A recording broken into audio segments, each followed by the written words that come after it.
کیا بچوں میں 2 سال کا وقفہ کرنا ضروری ہے؟ دو بچوں کے درمیان 2 سال کا وقفہ کرنے کا کیا حکم ہے؟ قرآن مجید میں ہے کہ میاں بیوی اگر چاہیں تو 2 سال بعد باہمی رضامندی سے بچے کا دودھ چھڑا سکتے ہیں۔ کیا اس آیت میں اس بات کی طرف اشارہ ہے کہ دوسرے بچے میں کم از کم کتنا وقفہ ہونا چاہیے کہ پہلے بچے کی دودھ کی مدت پوری ہو جائے؟ ابو محمد شارجہ سے۔ قرآن میں جو آتا ہے نا مائیں اپنے بچوں کو 2 سال دودھ پلائیں، تو اس کا مطلب ترغیب نہیں ہے کہ پلائیں، اس کا مطلب اجازت ہے کہ اتنے دن تک پلا سکتی ہیں۔ باقی پلانا کب تک چاہیے؟ تو جب تک بچے کی صحت کو اچھی ہو، پلا رہی ہوں پلاتے رہیں جب تک دودھ آتا رہے، بچے کو فائدہ ہی ہوتا ہے اس سے۔ اس کا تعلق میڈیکل سائنس سے ہے، شریعت سے نہیں ہے۔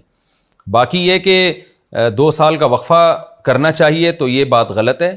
حدیث میں آتا ہے نبی صلی اللہ علیہ وسلم نے فرمایا کنت نہیتکم عن الغیلہ، میں نے تمہیں غیلہ سے منع کیا تھا۔ غیلہ یہ ہوتا تھا کہ ایک بچہ جو ہے ابھی دودھ اس کا وہ پی رہا ہے اور اسی دوران ماں کو حمل ٹھہر گیا۔ اس حمل ٹھہرنے کی وجہ سے ہوتا یہ ہے کہ دودھ سوکھ جاتا ہے اور پھر اس بچے کو مزید دودھ نہیں ملتا۔ تو نبی نے حمل سے منع کیا تھا کہ تھوڑا وقفہ کرو تاکہ پہلا بچہ دودھ مکمل کر لے، لیکن پھر آپ صلی اللہ علیہ وسلم نے اس سے رجوع کیا اور آپ نے فرمایا کہ اب غیلہ مت کرو، بچے کی ولادت ہونے دو، اس لیے کہ اگر یہ عمل بچے کے لیے نقصان دہ ہوتا پہلے والے بچے کے لیے تو فارس کے لوگ وہ تو وقفہ نہیں کرتے، پھر بھی ان کے بچے صحت مند ہوتے ہیں۔ تو اس سے پتہ چلتا ہے کہ بھئی جو ہے اس سے کوئی نقصان نہیں ہوتا، یہ 2 سال کا وقفہ کوئی ضروری نہیں ہے۔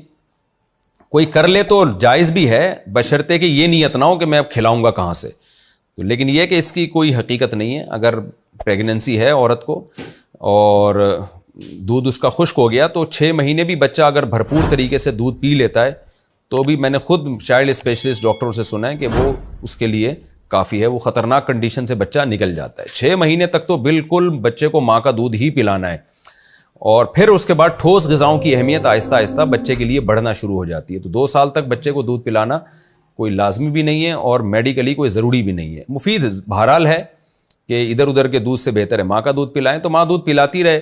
جب حمل ٹھہر جائے تو 6 مہینے، اگر حمل ٹھہر بھی جائے نا تو 6 مہینے پھر بھی بچہ دودھ مکمل کر لیتا ہے، کیونکہ ماں جب بچے کو دودھ پلاتی ہے تو پریگننسی کا چانس بھی کم ہوتا ہے۔ بہت مشکل سے ایسا ہوتا ہے کہ عورت کو پریگننسی ہو جائے، تو وہ شروع کے 6 مہینے میں تو عام طور پہ پریگننسی ہوتی نہیں، بلکہ حمل روکنے کا ایک طریقہ ہی یہی ہے کہ بچے کو بھرپور طریقے سے ماں دودھ پلاتی رہے، تو عام طور پہ پریگننسی ہوتی نہیں ہے۔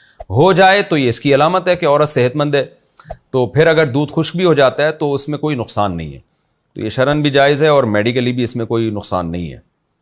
البتہ یہ بات ضروری ہے کہ جو مائیں پریگننٹ ہوتی ہیں یا بچے کو دودھ پلا رہی ہوتی ہیں ان کی صحت کا بہت خیال کرنا چاہیے، ان کی خوراک اچھی ہونی چاہیے، خاندانی ہونی چاہیے۔